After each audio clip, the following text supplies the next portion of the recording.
Le dernier quart d'heure de Smart Bourse ce soir consacré à l'entrée en bourse d'Obiz. Ça fera partie des prochaines introductions en bourse sur le marché parisien d'Euronext Growth. Obiz, société lyonnaise fondée il y a un peu plus de 10 ans maintenant, qui va lever jusqu'à 8 millions d'euros et plus peut-être à travers cette opération de marché. Et son fondateur PDG Brice Chambard qui est à mes côtés en plateau. Brice, bonsoir et bienvenue.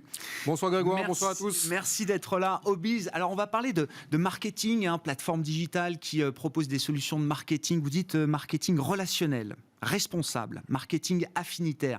Mais moi, je veux qu'on commence avec ce que vous vendez d'ailleurs au marché. On parle d'une equity story. C'est comme ça qu'on fonctionne quand on est une entreprise cotée ou quand on a vocation à l'être. L'equity story, c'est la good tech.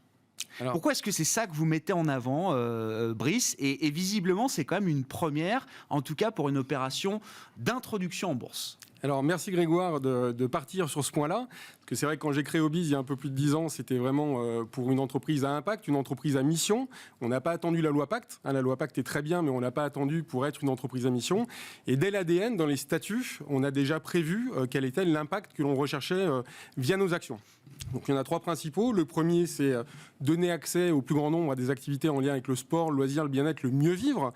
Parce qu'on est conscient que quand on est bien dans son corps, bien dans sa tête, et on est bien en société. Le deuxième point... Vous êtes vous-même un ancien champion ou sportif de haut ou très haut niveau, je ne sais pas, Brice. Alors, c'est plutôt les sports de combat, kickboxing, boxe thaï notamment, tennis également, mais oui, c'est quelque chose qui me passionne. Et donc, très jeune, j'ai compris comme quoi il y avait un impact de société. Ouais. Deuxième point, c'est soutenir le pouvoir d'achat. Grâce à nos solutions, concrètement, on fait en moyenne 2125 € d'économie par an. C'est une étude Ipsos qui a été faite l'année dernière sur la base INSEE, consommation moyenne des familles. Donc concrètement, on a un impact sur le pouvoir d'achat des familles. Troisième point, on aide à la revitalisation des territoires, on soutient les commerces, les artisans, les associations sportives et on leur propose des services entièrement gratuitement pour d'une part augmenter leur chiffre d'affaires et également pour baisser leurs coûts de structure. Et donc grâce à nos solutions, on a la vocation de soutenir l'emploi, d'aider ces commerces-là qui en ont énormément besoin. Est-ce que c'est ce que viennent chercher, alors parce qu'on parle de programmes de fidélisation, c'est ça Brice, alors qui sont concoctés avec 35 000 partenaires, c'est ça, à travers tout le territoire français, et donc vos clients sont quoi? Les grandes entreprises, les comités d'entreprise? Alors on a les deux, on a aussi bien des entreprises comme AXA en France, en Belgique, comme Vinci Autoroute, comme l'Orange Bleu, le leader des salles de fitness en France. On travaille avec la Fédération nationale des sapeurs-pompiers de France, c'est 270 000 sapeurs-pompiers de France qui aujourd'hui bénéficient de nos services. Les membres de la protection civile, les réservistes de la gendarmerie nationale. Donc tout ça, ce sont des bénéficiaires de nos services. Ouais. Et ceux qui nous payent, ce sont effectivement les entreprises comme AXA ou Vinci qui vont financer la plateforme techno et l'accès à nos services. Vous mettiez en avant là ce chiffre, alors de quoi 2100 € et quelques que chaque foyer peut économiser en bénéficiant de ces programmes de fidélité. Moi, ce qui m'intéresse, c'est est-ce que c'est juste toujours et avant tout une question de pouvoir d'achat pour les bénéficiaires? Ils sont plus de 7 millions aujourd'hui, je crois, bénéficiaires des programmes de fidélité d'Obiz. Est-ce que c'est toujours ça la priorité numéro 1 ou est-ce que non? Justement, la mission que vous avez décrite, les engagements de responsabilité durable, l'idée de bien-être, est-ce que c'est quelque chose aussi là que les gens viennent chercher dans ces programmes de fidélité? Ils viennent chercher les 3, c'est-à-dire d'une part la partie bien-être. Sur les 35 000 partenaires, on en a 18 000 qui sont axés sport, santé, loisirs, bien-être, mieux vivre. Derrière, ils vont aussi chercher le pouvoir d'achat. Un client comme Vinci Autoroute, il ne peut pas jouer sur ses tarifs péage. Non. Mais par contre, il va pouvoir dire à ses clients, j'ai bien compris que les péages pouvaient être chers, j'en ai besoin pour financer les autoroutes, pour qu'elles soient de bonne qualité, mais derrière, je vais concocter un programme relationnel en lien avec le voyage. Donc le programme s'appelle Ulysse et permet à ces heureux bénéficiaires, ce qu'on appelle chez nous des happy few, d'avoir des offres exclusives pour préparer le voyage, des petites attentions sur les heures d'autoroute et des offres exclusives à destination.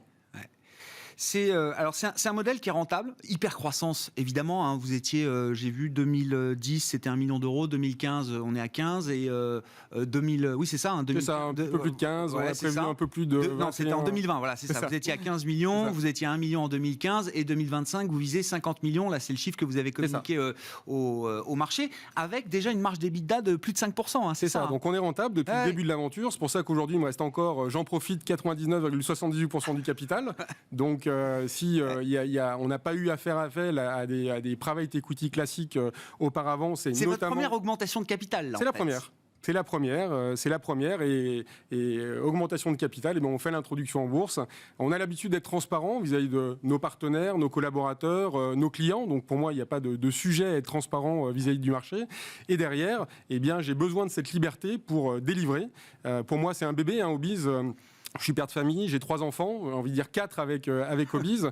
Et tant que mon cœur battra, ça sera pour faire croître Obiz. C'est un modèle que vous pouvez porter jusqu'où, Brice ? C'est un modèle national, domestique ? C'est un modèle qu'on peut peut-être mettre à l'échelle européenne, internationale ? C'est mondial. Nos limites. Moi, quand je me lève le matin avec les collaborateurs, c'est pour améliorer l'impact. Tout à l'heure, vous parlez de Good Tech. C'est vraiment la volonté, améliorer l'impact de manière responsable. On a une politique très éthique par rapport à la data. On n'est ni propriétaire, ni loueur, ni vendeur de bases de données. Donc, toute la data qui est collectée est pour répondre à des enjeux de marque ou des enjeux de business de nos clients. Ça, c'est fondamental. Ça, vous le faites savoir, ça ? Celui qui a la carte, le programme de fidélité chez Vinci ou chez AXA, il le sait, ça ? Oui, tout à fait. Il sait que quand il est opt-in, c'est parce que sa donnée, elle sera propriété du client AXA ou du client Vinci ou du client Orange Bleu, et qu'à aucun moment donné, elle va être revendue. Ça, c'est quelque chose qui est important. Alors, le marché, il est global, et pour répondre à votre question, c'est ce qu'on fait toujours. Nous, il y a le colibri. On aime beaucoup l'effet colibri. On se lève, on est là pour faire le maximum. Donc, le maximum pour nous, c'est le minimum. On a beaucoup de chance. On a de la chance d'être en France, un pays où on a la santé, l'éducation, la sécurité, et où on fait quand même bien vivre. Donc, j'estime que je suis bien né, et j'estime que mon engagement, c'est de faire le maximum, et ça, c'est le minimum. Est-ce que la Good Tech, c'est suffisant pour créer des barrières à l'entrée, Brice ? Alors, est-ce qu'il y a quand même autre chose derrière qui vous permet peut-être de développer ce modèle rentable et de pouvoir l'amener à une échelle de 50 millions et plus au cours des prochaines années ? Alors déjà, il y a la plateforme. La plateforme, c'est une technologie propriétaire qui est issue de 10 ans de R&D, qui est au service de la mission. Aujourd'hui, la plateforme, elle gère 7 millions de bénéficiaires, vous l'avez rappelé tout à l'heure, mais elle est capable de gérer 50 millions. Donc pour nous, il n'y a pas de sujet. Les développements sont derrière nous. L'infrastructure, elle est en place et elle peut déjà gérer des dizaines de millions de bénéficiaires supplémentaires. Aucun souci là-dessus. Donc on a la robustesse de nos systèmes d'information. On a la chance d'être accompagné par des entreprises qui sont leaders sur leur marché, qui sont internationales. Je reprends l'exemple d'AXA, mais AXA en France nous avait fait confiance sur la cible jeune. Ensuite, nous a demandé de faire la même chose sur d'autres cibles de clients. Et maintenant, nous a demandé depuis 5 ou 6 ans de travailler en Belgique. Et là, on s'occupe et à la fois des clients en France, en Belgique et sur d'autres territoires. On a des partenaires qui sont pour nous stratégiques, qui nous permettent de grandir avec eux. Ils nous font évoluer sur nos métiers, on les fait évoluer sur les tendances de consommation, et derrière, l'histoire, elle peut s'écrire évidemment en Europe, mais également à l'échelle globale. Bon, l'idée, là, de manière très immédiate, les 8 millions et quelques que vous allez lever à travers cette opération d'augmentation de capital d'introduction en bourse, comment est-ce que vous allez les allouer, Brice ? 55% pour la croissance organique. Donc aujourd'hui, on est très content de notre modèle économique, ça fonctionne, et on a encore pléthore de secteurs d'activité à couvrir. En France, en Belgique et sur d'autres pays. Donc ça, c'est la priorité, on va dire. Sur les 8 millions d'EBITDA qui sont prévus en 2025, il y a 50% qui seront faits sur ce développement de programme. L'idée, il faut quoi ? Que chaque leader dans son secteur d'activité soit fidélisé avec Obiz. Exactement, c'est ça. L'idée aussi, c'est qu'on ait une couverture donc internationale, et quand vous êtes l'heureux bénéficiaire d'un de nos services, par exemple pour AXA en Belgique, si demain on signe AXA en Espagne, eh bien le bénéficiaire pourra bénéficier des services aussi bien AXA en Belgique, en France ou en Espagne. Il y a un autre marché qui nous intéresse, c'est les touristes, ceux qui viennent faire du tourisme d'affaires en France. Donc là aussi, on veut les adresser.